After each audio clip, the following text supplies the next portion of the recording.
ఈ మధ్య కాలంలో వచ్చిన సినిమాలో అత్యధిక ప్రేక్షకాదరణ పొందిన చిత్రం ఏదైనా ఉంది అంటే అది 'సీతారామం'. దుల్కర్ సల్మాన్, మృణాల్ ఠాకూర్ జంటగా నటించిన 'సీతారామం' సినిమాకి అన్ని భాషల్లోని ప్రేక్షకులు బ్రహ్మరథం పట్టారు. ప్రేక్షకుల మధ్యలో ఓ గొప్ప ప్రేమ కావ్యంగా మిగిలిన క్లాసిక్ లవ్ స్టోరీ 'సీతారామం'. ఈ చిత్రానికి సీక్వెల్ రాబోతుందనే వార్తలు జోరందుకున్నాయి. అయితే ఈ సీక్వెల్ కి స్కోప్ ఎంతవరకు ఉందంటే 'సీతారామం' క్లైమాక్స్ లో దుల్కర్ చనిపోవడంతో విషాదంగా ముగిసింది. అరెరే రామ బతికి ఉంటే బాగుండేది అని చాలా మంది ప్రేక్షకులు అనుకున్నారు. 'సీతారామంలో కలవకపోయినా పర్లేదు కానీ రామ బతికి ఉంటే బాగుండేది. కనీసం అతనికి జీవిత ఖైదు వేసినట్టుగా చూపించినా బాగుండేదని 'సీతారామం'కి ఎమోషనల్ గా కనెక్ట్ అయ్యారు. అయితే దర్శకుడు అనుకున్న కథ ప్రకారం రామ మరణంతోనే కథ ముగుస్తుంది. కానీ ఎంత గొప్ప సినిమా అయినా చివర్లో హీరో లేదంటే హీరోయిన్ చనిపోతే మన సౌత్ ఆడియన్స్ లోటుగానే భావిస్తారు. 'సీతారామం' విషయంలోనే ఇదే జరిగింది. అయితే రామ బతికి వస్తే ఎలా ఉంటుంది? రామ కోసం సీత పోరాటం చేసి అతన్ని తిరిగి ఇండియాకి తీసుకొని వస్తే ఎలా ఉంటుంది? ఇప్పుడు ఈ పాయింట్‌తోనే 'సీతారామం' సీక్వెల్ రాబోతుందనే చర్చ టాలీవుడ్‌లో మొదలైంది. రామ్ ఉరిశిక్షను రద్దు చేసి పాకిస్తాన్‌లో జీవిత ఖైదుగా శిక్ష అమలు పరుస్తారట.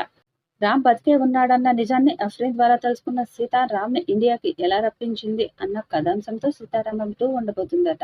అయితే దర్శకుడు హను రాఘవపూడి మదిలో ఏముందో తెలీదు కానీ హీరో దుల్కర్ సల్మాన్ అయితే మాత్రం ఈ సీక్వెల్ గురించి తన అభిప్రాయాన్ని తెలియజేశారు. 'సీతారామం' కథ విన్నప్పుడు, హను డైరెక్షన్ చూసినప్పుడు ఈ సినిమా ఖచ్చితంగా క్లాసిక్ హిట్ అవుతుందని ముందే ఊహించామని, అనుకున్న దానికంటే పెద్ద హిట్ అయిందన్నారు. ఇలాంటి క్లాసిక్ మూవీని టచ్ చేయవద్దని నిర్ణయించుకున్నామని, కాబట్టి 'సీతారామం' మూవీకి సీక్వెల్ ఉండదని చెప్పారు.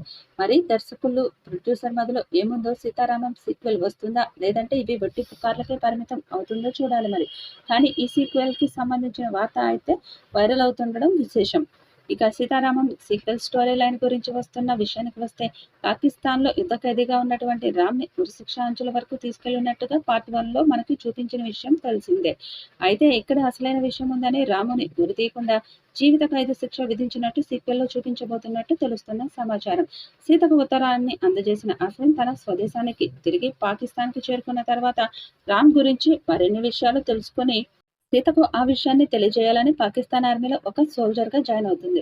అలా జాయిన్ అయిన నేపథ్యంలో రామ్ గురించి మరిన్ని విషయాలు తెలుసుకోవడానికి అఫ్రీన్ ఏ విధంగా కృషి చేసింది? రామ్ గురించి వివరాలు తెలుసుకునే నేపథ్యంలో రామ్ బతికే ఉన్నాడు అని తెలుసుకున్న అఫ్రీన్ ఏ విధంగా సీతారాములను కలిపింది అనేది ఈ సినిమాలో మెయిన్ పాయింట్‌గా ఉండబోతుందని లీక్ వీరుల నుంచి అందుతున్న సమాచారం. అంతేకాకుండా సీతారాములు కలిసి ఉన్నప్పుడు జరిగిన లవ్ స్టోరీని సీక్వెల్‌లో మరింత అందంగా, మరింత ఎమోషనల్‌గా చూపించబోతున్నట్లు తెలుస్తున్న సమాచారం. 'సీతారామం' సీక్వెల్‌పై ఉన్నటువంటి ఈ రూమర్స్‌పై నిజానిజాలు తెలియాలి అంటే అధికారిక ప్రకటన వచ్చేంత వరకు ఆగాల్సిందే. ఈ వీడియోపై మీ అభిప్రాయాన్ని కామెంట్ బాక్స్‌లో తెలియజేయండి. ఈ వీడియో మీకు నచ్చితే లైక్ చేయండి, షేర్ చేయండి, కామెంట్ చేయండి. మరిన్ని అప్డేట్స్ కోసం మన ఛానెల్‌ని సబ్స్క్రైబ్ చేయండి. అలాగే పక్కనే ఉన్న గంట సింబల్‌ని గట్టిగా కొట్టండి.